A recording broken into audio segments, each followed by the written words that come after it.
obviously ya mama kwaba eba Folder TV so na say dey see him Folder TV there eba say yema entertainment any trending issues are number 1 na ene ya juru Kofi Agyei Senior High School say dey o sinu no Kofi Agyei Senior High School omo first time nie afiwe mu no as omo qualify for National Science and Maths quiz na enye no nko omo we no so say omo call preliminary stage no so omo science center na say first school omo dey attack omo bo omo say fin from enti ene me no mienu e be say ewura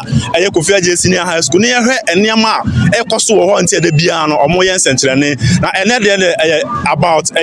National Science and Maths quiz na no mienu ye ko hwe anigi aye de ekoso enti twen na e ba sesi a de be ko school mu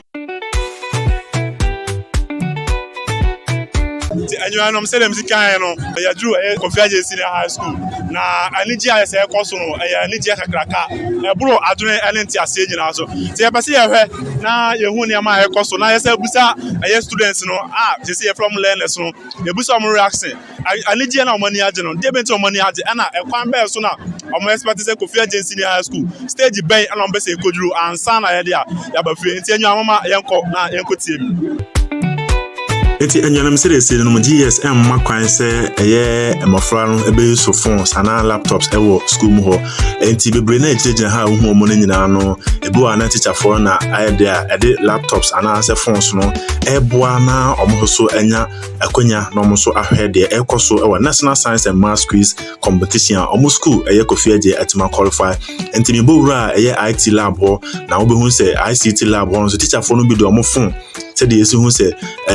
streaming live in National Science and Maths quiz ne ama emofra no bebre na so ba ICT lab wa chese omo so eba so mbebo omo ni akonhoma na omo hu ba bia level na ye dia akwakoduru nti ebe stress se de nanando esikan no se o the tablets no ebe bre emofra yi na se eba ebi meka Kofi Agyei Senior High School eso mpanifo nsa na emoso ma emofra yi ensanka na omunya ICT so emfa so bebre na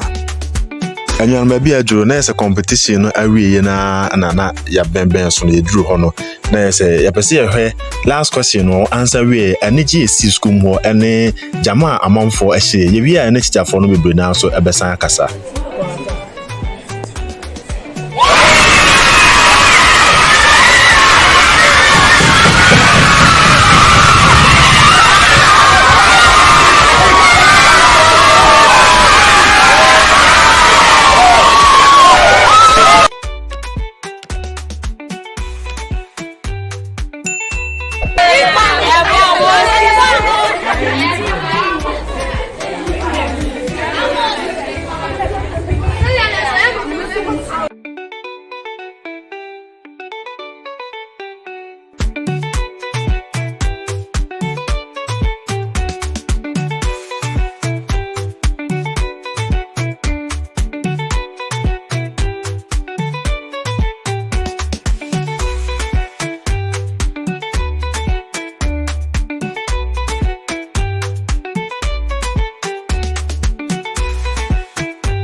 Otimu se emofo yi ani eji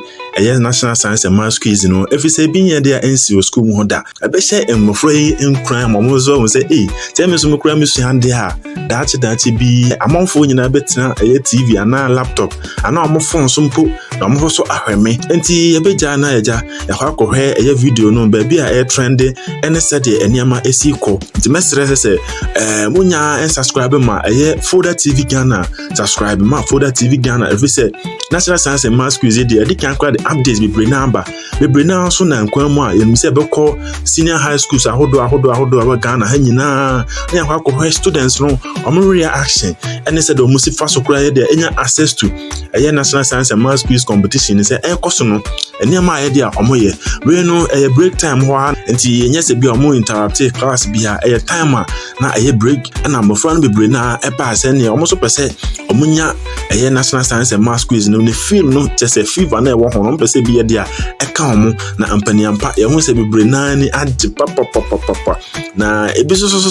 ɛde awerɛhoɔ kɔ fie yɛhwɛ ɛyɛ de national science and maths quiz de na ɛkɔɔ so na kede ɛfɔ no de awerɛhoɔ kɔ fie aso na dama ngbofoɔ so ɛde awerɛhoɔ kɔ fie fi sɛ ɛyɛ sɛ wabɔ kaa na wabɛduru saa stage ha sɛ nsuo mpokura no wanya bia no mpokura no wanya akunya atena so ɛwɔ national science and maths quiz hɔ na Kofi Agyei so de agyanyankopɔn dom mo ama mo nya ɛso mfasoɔ abɔnten so ne akɔhɔ ɛnɛma a yɛde a ɛkɔ so wɔ hɔ abra na sɛ ebi mo ICT lab a ɔmo gye ɔmo nini no na ebi so ɛwɔ abɔnten sɛ ɔmo hye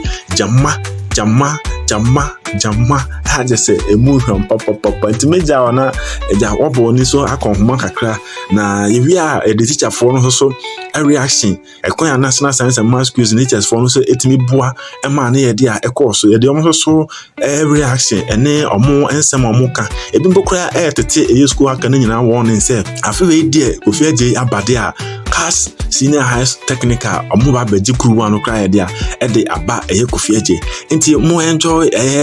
this aspect of the video na yewi a ye teacher for no so akasa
eba phone that TV Ghana so I said them see no phone that TV there I said me to na say so dey there Abraham na ene that is Kofi Agyei senior high school just say ensenchire ne a esi wo ye history mu no ebi ye nti bi da eno na